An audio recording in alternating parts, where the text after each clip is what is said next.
uma nova história. A sua vida é uma nova história? Amém. Como é bom, né? Como é bom a gente olhar para trás e reconhecer que a nossa vida hoje é uma nova história. Uma história escrita, tem um cantor que diz escrita pelo dedo de Deus, né? Uma história diferente. E a história diferente que Deus escreve na nossa vida, ela é cheia de detalhes diferentes. Forma de ver o mundo de forma diferente. Depois que Deus entra na nossa vida, depois que Ele começa a operar, a minha forma e a sua forma de ver a vida fica completamente diferente. E isso é a ação do Espírito Santo na minha e na sua vida. Então sim, nós temos uma nova história. É sim, uma nova história, não mais aquela antiga, né? Aprendemos muito com os nossos erros, aprendemos também com os nossos acertos. Com certeza tem muita coisa boa nessa história, mas eu quero te dizer que em Cristo a nossa história é maravilhosa. E ela também tem expectativa por muito mais de Deus para nós. Então Deus já tem operado grandes coisas na nossa vida. Queria que você então abrisse aí a sua Bíblia, na carta aos Colossenses. Com a ajuda de Deus a gente termina o capítulo 2 hoje. A gente tem falado, enquanto você abre aí, Filipenses capítulo 2, a partir do versículo 16. Nós viemos já há algum tempo falando sobre essa carta aos Colossenses. Capítulo 1, a gente falou muito sobre a pessoa e a obra de Jesus. E é muito importante a gente sempre ler esse texto, porque a gente lembra de quem é o nosso Deus e do que Ele realizou. Haverão dias de tribulação, dias, né, agitados demais, que parece que a gente esquece quem é o nosso Deus, e o que Ele fez, e o que Ele conquistou. Então, que você possa guardar isso. Colossenses capítulo 1 fala da pessoa, de quem é Cristo e da obra que Ele realizou. Então, que você possa revisitar esse texto e ler novamente. Eu tenho certeza que ele vai te revigorar, porque na hora em que nós vemos quem é o nosso Deus, na hora que nós vemos aquilo que Ele fez e aquilo que Ele faz, isso nos traz fé, nos traz ousadia no Espírito Santo para enfrentarmos os nossos desafios. O capítulo 2, que vamos terminar hoje, fala sobre o Evangelho e fala também de heresias que estavam ali, né, assolando aquela igreja. E que também a gente vem falando nos últimos dias, nos últimos domingos, né, sobre heresias e falsos ensinos que, da mesma forma que assolavam naquela época, assolam ainda hoje. E a gente precisa aprender, né, com isso também. E, se tudo permitir, a partir do nosso próximo encontro, estaremos falando sobre o capítulo 3. E é muito interessante, eu vou dar só um spoiler do que vai ser o capítulo 3. O capítulo 3, ele vai nos ajudar a entender o que é uma vida com os olhos em Cristo e nas coisas que vêm do alto. Ou seja, como é que eu vivo nos dias de hoje, nesta terra, olhando para Cristo e olhando e tendo esperança naquilo que vem do alto. Continuo vivendo aqui, mas os meus olhos já não estão mais aqui. Meus olhos estão naquilo que está por vir. A minha esperança está naquilo que está por vir. Então isso é algo maravilhoso demais para nós. E Colossenses vai nos ajudar com isso também. Então você que já abriu a sua Bíblia aí em Colossenses capítulo 2, versículo 16, acompanha comigo essa leitura. Diz assim a palavra do Senhor: portanto, que ninguém julgue vocês por causa da comida e bebida, ou dia de festa, ou lua nova, ou sábados, porque tudo isso tem sido sombra daquilo que haviam de vir, porém o corpo é de Cristo. Não deixe que ninguém se faça de árbitro para desqualificar vocês, com pretexto de humildade e culto de anjos, baseando-se em visões, estando cheio de orgulho, sem motivo algum, na sua mente carnal, e não retendo a cabeça, a partir do qual todo o corpo, suprido e bem vinculado por suas juntas e ligamentos, cresce o crescimento que vem de Deus. E agora a leitura que vamos fazer para o dia de hoje. Ele tem até um subtítulo: A Nova Vida em Cristo. Versículo 20: se vocês morreram com Cristo para os rudimentos do mundo, por que se sujeitam a regras como se ainda vivessem no mundo? Não toque nisso, não coma disso, não pegue naquilo. Todas essas coisas se destroem com o uso, são preceitos e doutrinas dos homens. De fato, essas coisas têm aparência de sabedoria, ao promoverem um culto que as pessoas inventam, uma falsa humildade e tratamento austero do corpo, mas elas não têm valor algum na luta contra as inclinações da carne. Palavras de Paulo àquela igreja em Colossenses. Vamos orar. Amado Deus e Pai, louvado seja o Teu nome.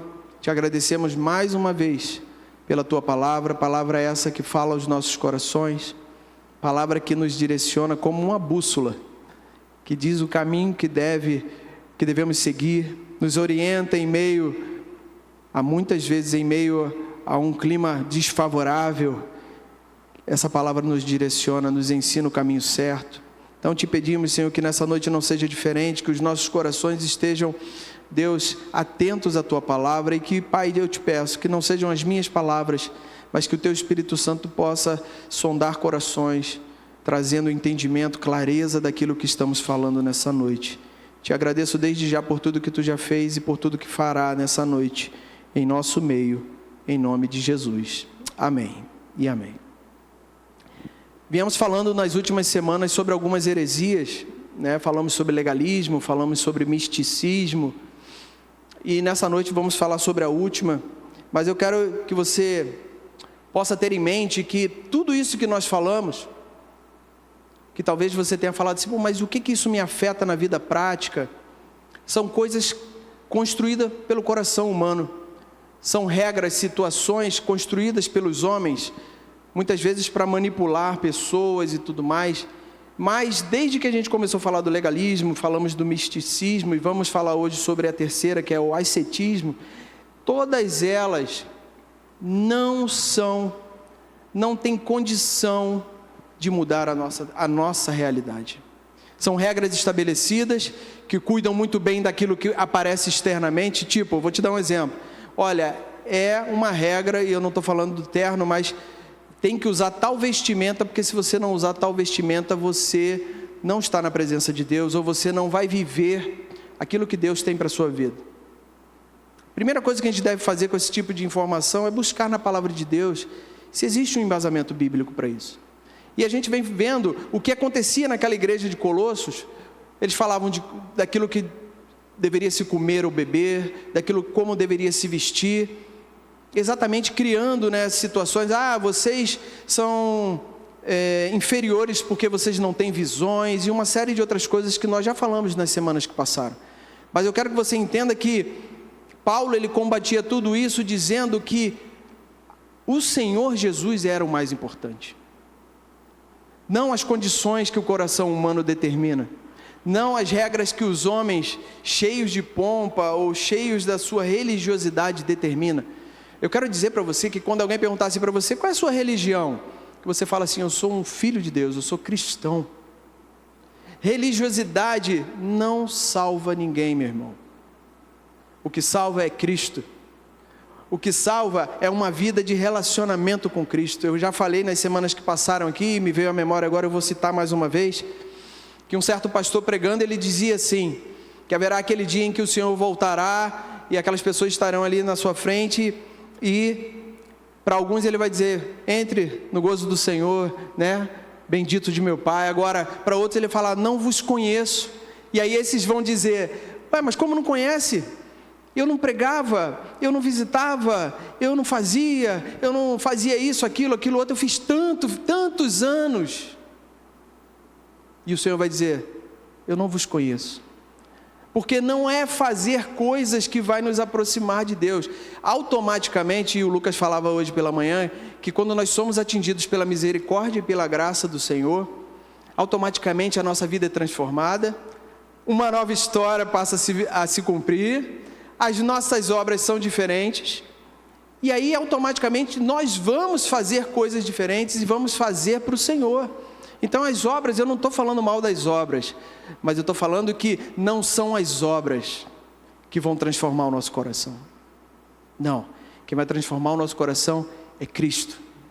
Quem vai fazer mudança na nossa vida é Cristo, é conhecer a Cristo. E como é que você conhece a Cristo? Como é que eu conheço a Cristo? Através da sua palavra, através daquilo que Ele deixou para nós, através do Espírito Santo que vai agir na sua vida todos os dias.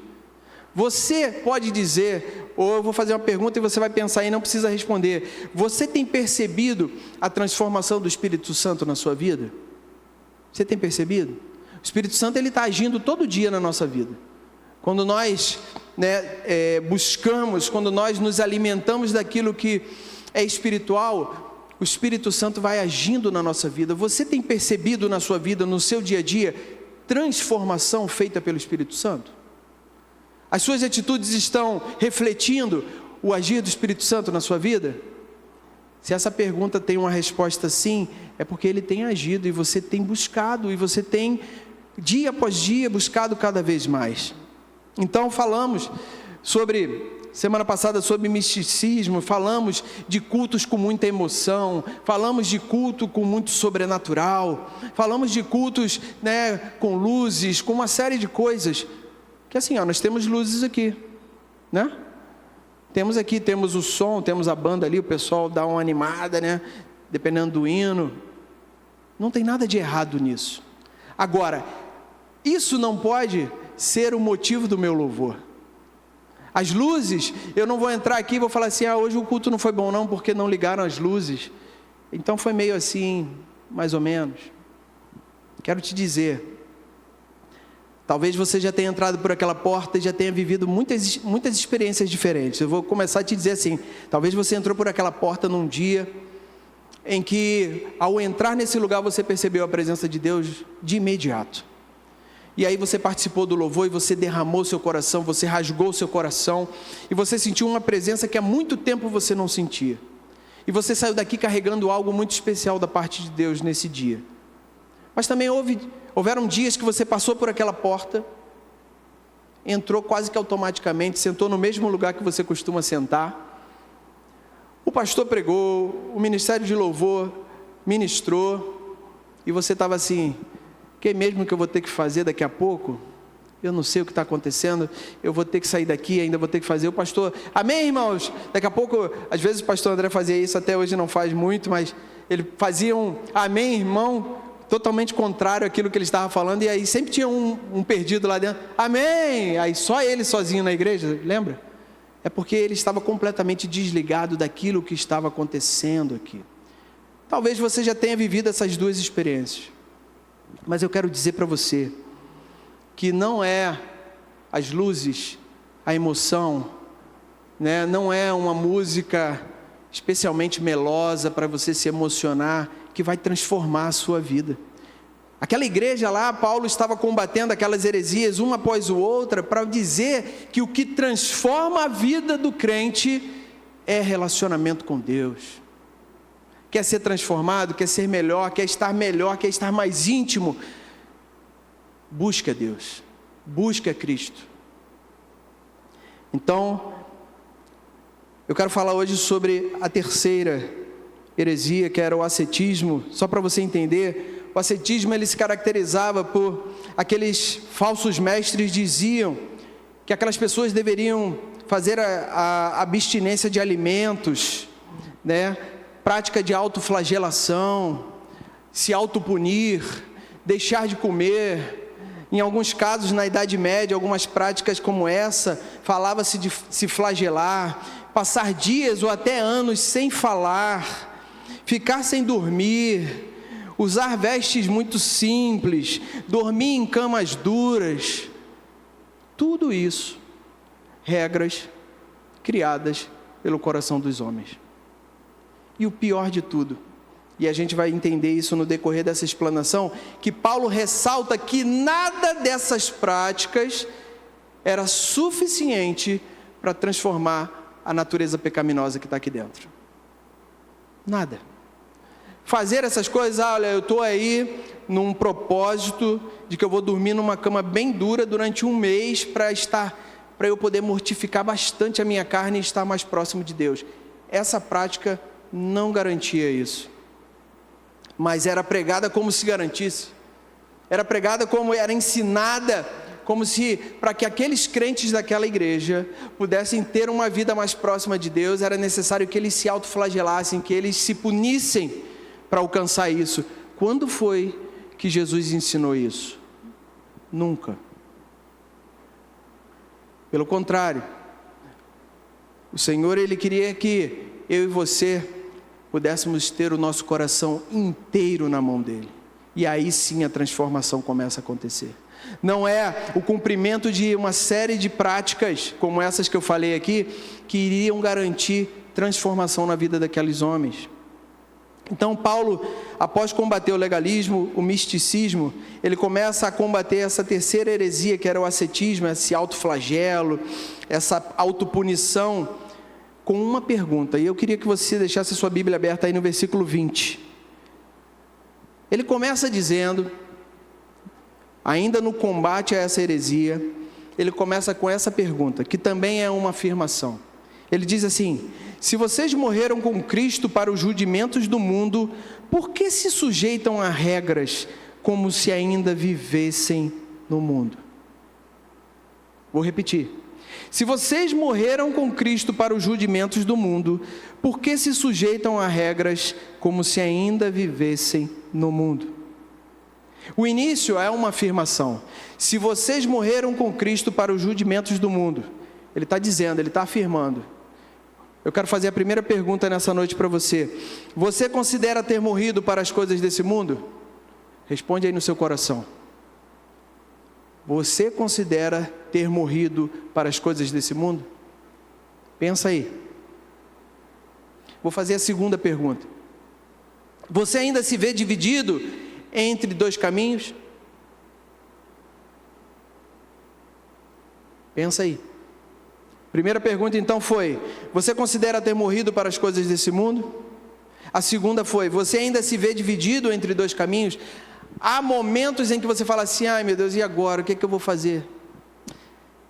Eu já sei que aqui é o certo, mas esse aqui está tão bom. Esse aqui vai me levar para Cristo, mas esse aqui vai me trazer riquezas. Esse aqui vai me aproximar, eu vou ter mais intimidade com Deus, mas esse aqui, ai Jesus, como é difícil, logo isso, não podia ser outra coisa? Será que você, e essa pergunta que eu faço para você, eu faço para mim também, tá? Será que nós nos vemos divididos ainda entre esses dois caminhos? Porque Paulo perguntou: se vocês morreram com Cristo para os rudimentos do mundo, por que se sujeitam a regras? Em outras palavras, se você já foi transformado por Deus, se você verdadeiramente já conheceu a Cristo, por que vocês se sujeitam a regras como se ainda vivessem no mundo? Nesse estudo dessa heresia, eu dividi em 3 pontos. Um cristão não deve se envolver com esse tipo de heresia ou de falso engano, de autoflagelo, dessa autopiedade, dessa autopunição, por alguns motivos. O primeiro deles, então, já morreu com Cristo para esse tipo de regra. Em Cristo, houve uma transformação. Em Cristo, a nossa história foi mudada. Se você tem buscado a Cristo, Ele tem se revelado a você diariamente. E a sua vida tem sido aperfeiçoada todos os dias. Eduardo, não podia ser assim não? De uma vez? Não. Porque eu e você não íamos resistir a isso não. Mas Deus, Ele é tão bom que Ele conhece a cada um aqui. Cada um tem um tempo determinado. Talvez você fale assim: ai, mas na minha vida é tão difícil, as coisas demoram. Não reclame. Deus está trabalhando em você e através de você. E no tempo oportuno, você vai dar grandes frutos. E isso não é uma palavra positiva não. Isso é porque é desejo do Senhor que você seja uma árvore que dê frutos. Mas continue buscando, continue perseverando, continue ali no Senhor, com a sua vida piedosa, com a sua vida devocional. Então, o primeiro motivo para que a gente não se envolva com esse tipo de pensamento já morremos com Cristo para esse tipo de regras e situações. Quem vai aperfeiçoar e santificar você é Cristo. Não é uma autoflagelação. Não é uma abstenção de alimentos. Não é uma quantidade enorme de regras a serem cumpridas. O que santifica e aperfeiçoa é o Espírito Santo de Deus. Então não se deixe levar. Porque eu também falei, se eu não me engano, foi na época que eu falei sobre legalismo, que o legalismo ele acha espaço no nosso coração, sabe por quê? Porque através do legalismo nós conseguimos medir a nossa espiritualidade. O legalismo ele dizia que aqueles homens deveriam cumprir jejuns, né? Cumprir semanas de busca, aquela coisa toda. E aí o que acontecia com quem fazia isso? Eu já fiz 3 jejuns essa semana, olha eu me medindo, eu já fiz 3 jejuns essa semana, semana que vem eu vou fazer 4. Se você faz os teus 3 jejuns, tudo bem. Agora, estou numa reunião, estou na cantina com os irmãos ali, e aí gente, tudo bem? Quem aí já fez mais de 3 jejuns essa semana? Aí os irmãos olham um para o outro, fiz 1, fiz 2, fiz 3, fiz 4, ganhei. Sabe aquela automedição, aquela coisa de eu estou fazendo porque eu tenho que ser superior, me demonstrar superior a alguém? O legalismo fazia isso. Gálatas capítulo 2, versículo 20, coloca para mim, por favor. Quando nós morremos para as coisas desse mundo, o próprio Paulo vai dizer assim: logo, já não sou eu quem vive, mas Cristo vive em mim. Não sou mais eu quem vive, é Cristo que vive em mim, irmãos. O que isso diz para você? Hoje Cristo vive em você? Isso significa, quando Paulo diz, já não sou eu quem vive, mas Cristo vive em mim, ele está dizendo, já não sou eu que vivo, já não é mais a minha vontade que prevalece, mas é a vontade de Cristo em mim. E isso faz toda a diferença, porque quando nós fazemos a vontade de Deus, coisas grandes acontecem na nossa vida. Talvez você já se pegou se comparando com alguém, com um irmão. Eu tenho visto aquele irmão tal, ele está assim, parece tão espiritual, ele está sempre com uma palavra, né, dócil, ele está sempre com um versículo, né, nos lábios, ele é pé de barro igual você, irmão. Se ele não buscar, ele vai cair igual a mim e a você. Então significa, quando você se pegar se comparando com alguém e se menosprezando, achando que você está muito longe daquilo, basta que você se comprometa a buscar o Senhor, para que você possa dizer como Paulo, já não sou eu quem vive, mas Cristo vive em mim. Que isso seja um alvo para nós, porque, como Paulo disse, já morremos para as coisas desse mundo. Versículo 21, do capítulo 2 de Colossenses. Dando continuidade àquele primeiro versículo que nós lemos, onde Paulo diz, porque se sujeitam às regras como se ainda vivessem no mundo, ele continua dizendo, não toque nisso, não coma disso, não pegue naquilo. Naquela época, naquela igreja, aqueles homens imputavam sobre eles um jugo bem pesado, dizendo, olha, você não pode manusear certas coisas, você não pode provar de certos alimentos ou bebidas, ou sequer tocar nessas coisas. Perceba que há uma progressão. Primeiro ele começa, olha, você não pode tocar nisso. Depois ele diz, não apenas tocar, mas também não pode comer. E por fim, não pegue naquilo. É como se fosse uma progressão. Cada vez mais que você permitir que esse tipo de falso engano comece a agir na sua vida, o nível de exigência só vai ficar maior. Você vai começar dizendo, eu não posso mais ver televisão. Aí daqui a pouco, não posso ver filme de tal característica. Daqui a pouco, eu não posso mais ligar no canal tal. Daqui a pouco, eu estou dando um exemplo da televisão, que é uma coisa fácil para todo mundo, mas existem outros. Você vai limitando e cada vez vai ficando mais restrito. E eu pergunto para você, aonde que a Bíblia diz isso para nós? Em que momento Cristo deixou isso para nós? Com certeza Ele nos ensinou que a gente deve se afastar daquilo que não o agrada. Isso sim nós devemos fazer. Agora, não adianta nós colocarmos o nosso coração nessas regras e dizer, se eu cumprir isso, eu não vejo mais televisão, porque televisão é do diabo. Como é que você ia ver The Chosen? Como é que você ia ver algum programa, um filme que edifica a sua vida? Como é que seria isso? Como é que seria essa diferenciação? Daqui a pouco você, e eu não estou falando disso porque tem pessoas que assim deixaram de participar de rede social. Você tem todo o direito disso, até porque a rede social rouba demais o nosso tempo. Mas eu quero que você se atente que não são essas práticas como regras que vão transformar a minha e a sua vida. Deus, Ele preparou todas as coisas para nós vivermos uma vida prazerosa, irmãos. Aqui eles imputavam que não podia tocar em certos alimentos, em bebidas, tocar nessas coisas afastaria da presença de Deus, quando na verdade o Senhor criou todas as coisas para o nosso prazer, para a nossa vida. Timóteo capítulo 6, ele diz assim: exorte os ricos desse mundo a que não sejam orgulhosos, nem depositem a sua esperança na instabilidade da riqueza, mas em Deus, que tudo nos proporciona ricamente para o nosso prazer.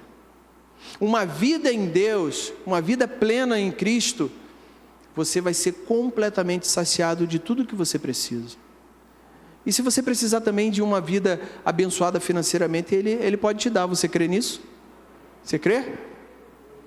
O Senhor, o problema não são as riquezas, irmão. O problema não é nem o dinheiro. Sabia que o problema não é o dinheiro? Qual o problema? Você sabe me responder? É o amor ao dinheiro. Ele te fazer uma pessoa rica, uma pessoa abençoada financeiramente, se for da vontade dele, Ele vai transformar a sua vida e vai fazer.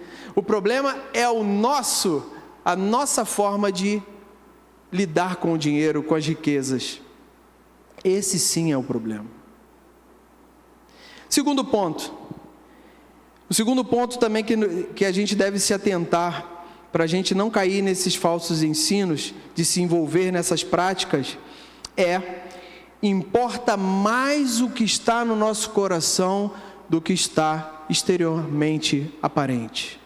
Importa mais aquilo que está dentro do seu coração do que está por fora. Você está aí arrumadinho, bonitinho, veio para a igreja, sua Bíblia, tudo certo. Isso não importa. Agora o seu coração nas mãos de Deus, o seu coração inteiro nas mãos de Deus, olha, Deus fará grandes coisas na sua vida.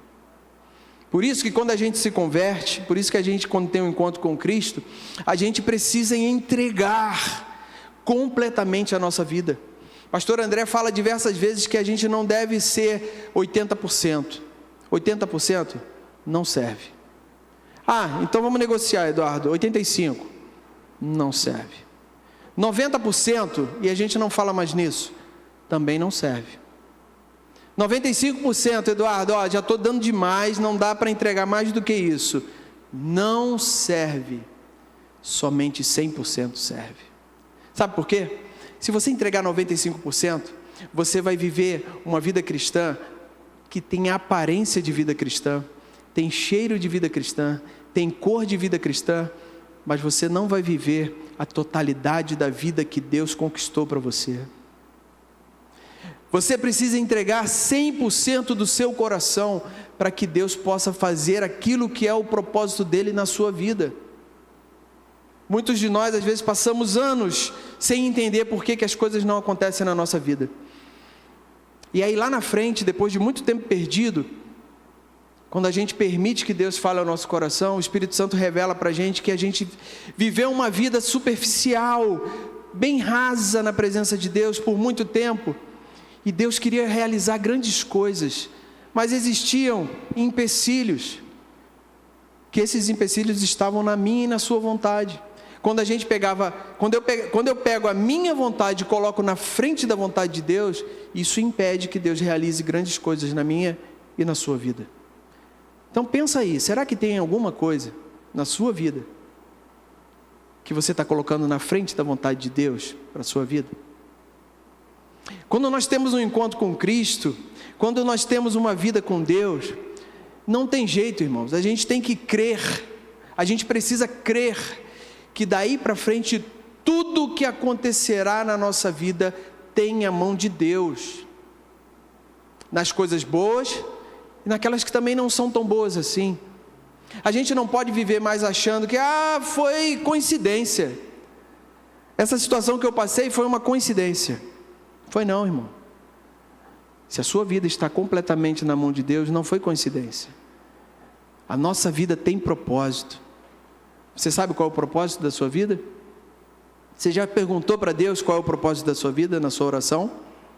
Você nas suas orações já falou assim: Senhor, qual é o propósito da minha vida? Você talvez seja muito bom na música. Talvez você seja muito bom de falar. Talvez você seja muito perseverante em orar. Talvez você seja muito bom em abordar pessoas.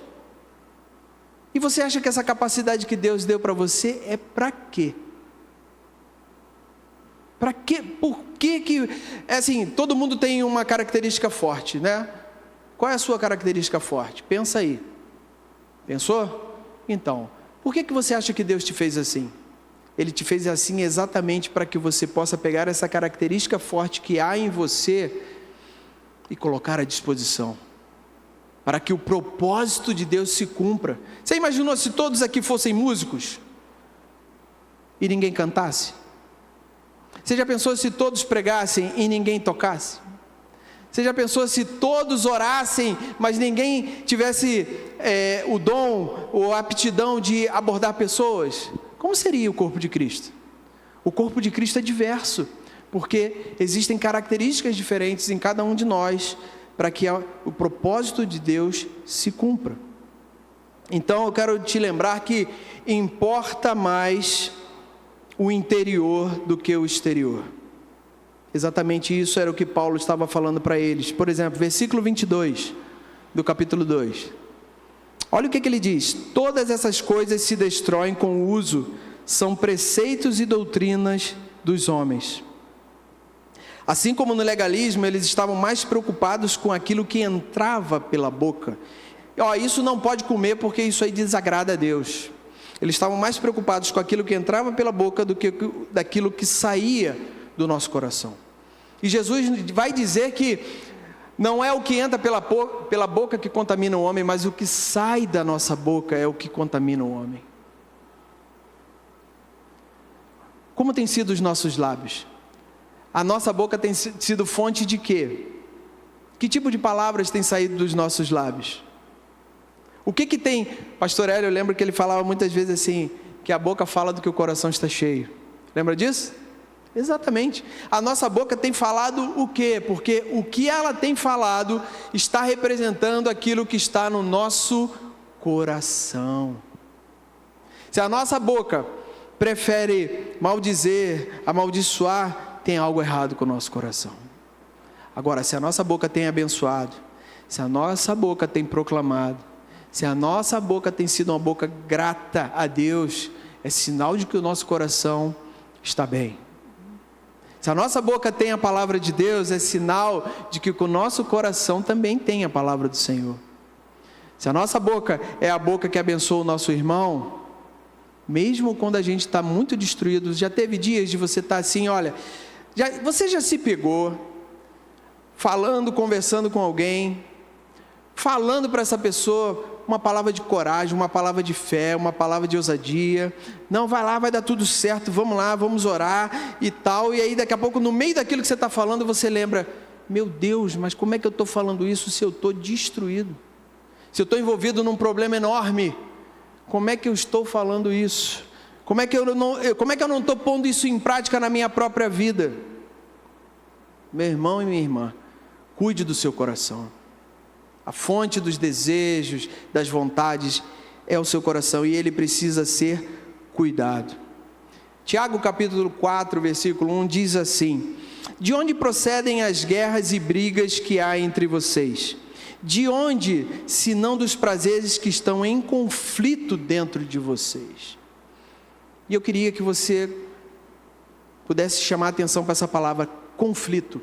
Existe um conflito dentro do nosso coração, um conflito constante, que a gente vem aqui, ouve a palavra diz, olha, faça assim, assim, assado, mas o nosso coração está dizendo, não faz assim, assim. Existe um conflito constante, E eu quero que você pense nisso. De onde procedem as guerras e brigas que há entre vocês? De onde, senão dos prazeres que estão em conflito dentro de vocês? Vem o terceiro ponto que Paulo também ressalta, que ele diz que devo buscar aquilo que realmente tem valor. A gente precisa fazer juízo de valor para algumas coisas, irmãos. A gente vive num mundo em que constantemente nos diz muita coisa, muita informação, muita necessidade, muita coisa, o tempo todo. E eu pergunto para você, será que eu e você estamos discernindo aquilo que realmente tem valor para a nossa vida? Porque aquela igreja estava sofrendo ataques ali, e talvez ela não estivesse discernindo o que realmente tinha valor para aqueles crentes ali da época de Colossos. Eu pergunto para você, será que a gente consegue discernir? Versículo 23, e a gente está terminando. Olha o que diz o versículo 23. Paulo diz assim: de fato, essas coisas têm aparência de sabedoria. Todas aquelas regras, aquela coisa toda, tinha aparência de sabedoria. Ao promoverem um culto que as pessoas inventam, falsa humildade e tratamento austero do corpo, mas elas não têm valor algum na luta contra as inclinações da carne. Se há uma luta que a gente vai lutar até que ele venha, é contra as inclinações da nossa carne. Essa luta aí, gente, é para sempre. Sabe aquela dificuldade que às vezes você passa momentaneamente, que você fala assim, meu Deus, mas que época difícil, olha que desafio está sendo, e eu sei que vai ser um ano, porque eu entrei, por exemplo, vamos dar um exemplo, eu entrei num curso, e eu estou estudando muito, e eu estou fazendo tal coisa, e eu sei que durante tanto tempo vai ser um tempo difícil, um tempo de muito esforço, um tempo de muita luta, um tempo determinado, que você sabe que vai terminar. Quero dizer para você que essa luta contra as inclinações da sua carne é até que ele venha. Então a gente precisa, para ontem, buscar o que realmente tem valor, o que realmente vai fazer diferença na nossa vida. Só uma coisa é eficaz contra a natureza pecaminosa, e Paulo sabia disso. E Paulo começou a exortar aquela igreja, ou orientar aquela igreja. Lembra que ele começou com uma pergunta? Ele diz, se vocês morreram com Cristo para os rudimentos do mundo. Ou seja, só uma coisa é suficiente, eficaz contra a natureza pecaminosa que nos assola todos os dias. É a cruz. O que significa a cruz para você? Quando você olha para a cruz, o que te lembra? Pensa aí. O que a cruz te lembra? A cruz vazia me lembra que ele vive. Amém? E porque ele vive, a cola está no hino, né? Posso crer? Exatamente. O que mais a cruz te lembra? O que foi conquistado na cruz? Lembra lá que eu falei de Colossenses capítulo 1, no que diz respeito à obra de Cristo? Tem lá ela todinha lá, para a gente lembrar todos os dias. A cruz nos lembra que houve um sacrifício, para que a gente tivesse uma vida em abundância, que talvez a gente não tenha vivido ainda, a vida completa que Cristo conquistou na cruz para nós. E eu quero que você medite nessa noite, por que nós não vivemos essa vida completa que Cristo conquistou na cruz para nós? A união com Cristo através da sua morte e ressurreição é que concede o poder diário necessário para dizer não à nossa natureza pecaminosa. Talvez você já se pegou falando assim, o que eu preciso para vencer todos os dias as minhas vontades, para fazer a vontade de Deus todo dia? O que eu preciso? Eu leio a palavra, sim. Você lê a palavra, amém por isso. Eu persevero em oração, sim. Eu quero que você lembre da cruz, quando você estiver com essa dúvida. A cruz, ela vai te conceder, aquilo que Jesus conquistou na cruz, vai te conceder o poder diário. E eu me lembro da pregação do pastor André, no último domingo que ele pregou, onde ele falou que a palavra traria mudança para nossas vidas. A palavra tem o poder de trazer mudança. O Espírito, que ele traria? Você lembra? Ninguém lembra, né? O pastor André disse que o Espírito Santo traria poder. O poder que nós precisamos para exatamente vencer todos os dias. E que a oração, ela traria a intimidade que nós precisamos ter com o Senhor. Então, tanto o legalismo, o misticismo ou o ascetismo, as heresias que atacavam aquela igreja, não são suficientes para resolver o problema da nossa carne. Não são suficientes para resolver o problema da corrupção do nosso coração. A verdade é, Jesus é suficiente. Ele é suficiente. E nele se encontra tudo o que a nossa humanidade necessita. Você quer ser transformado?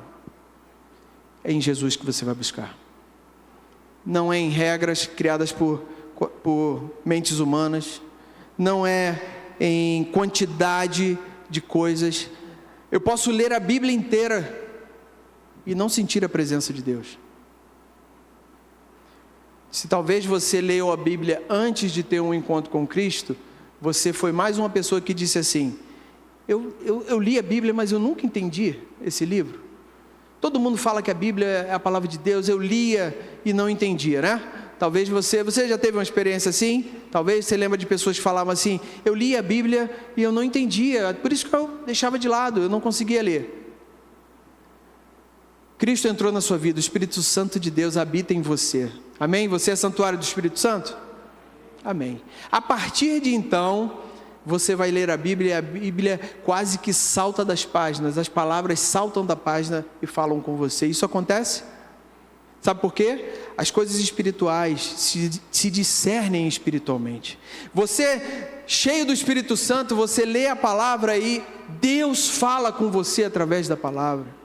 Não é mais um livro qualquer, não é um livro que nós vamos ler e vamos entender a história de um povo que andou peregrino no deserto, que saiu de uma escravidão do Egito. Você pode ser um grande historiador e conhecer todos os detalhes, a quantidade de homens que tinham naquela multidão, e essa palavra não fazer nada no seu coração. Mas no momento em que há o Espírito Santo de Deus na sua vida, agindo, quando você lê, o teu corpo glorifica a Deus, porque você enxerga um milagre, você enxerga o agir de Deus, você enxerga transformações e mudanças que aconteceram com aqueles homens, e você diz assim: se aconteceu com aquele homem, com aquela mulher, pode acontecer comigo. Tomar posse, trazer à realidade aquilo que a palavra tem para nós, isso também fará toda a diferença. Eu queria que você ficasse de pé.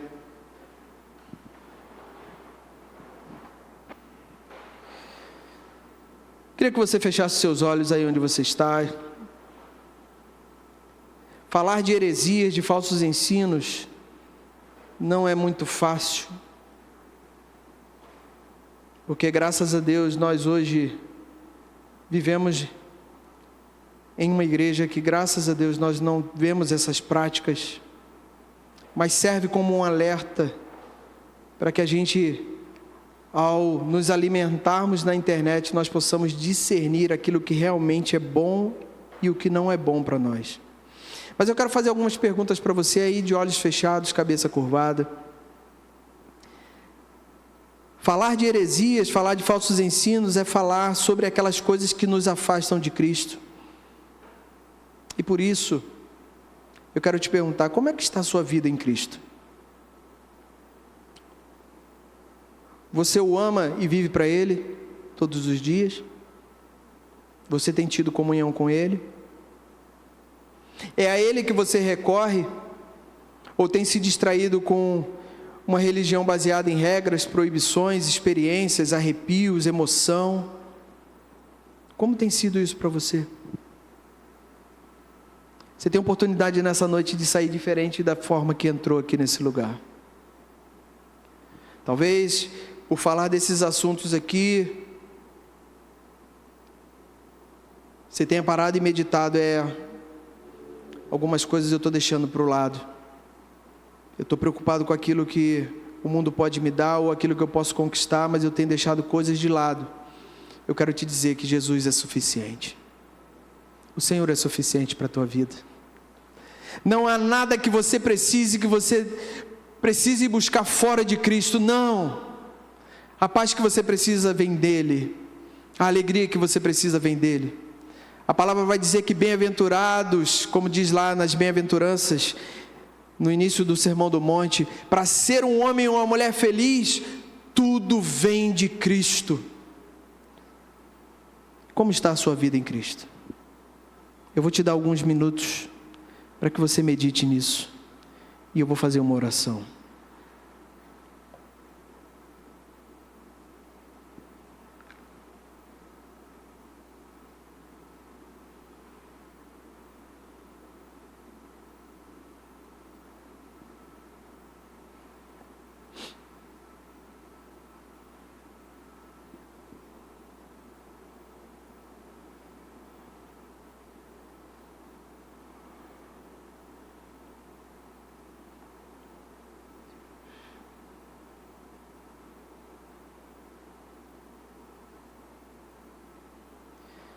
Amado Deus e Pai,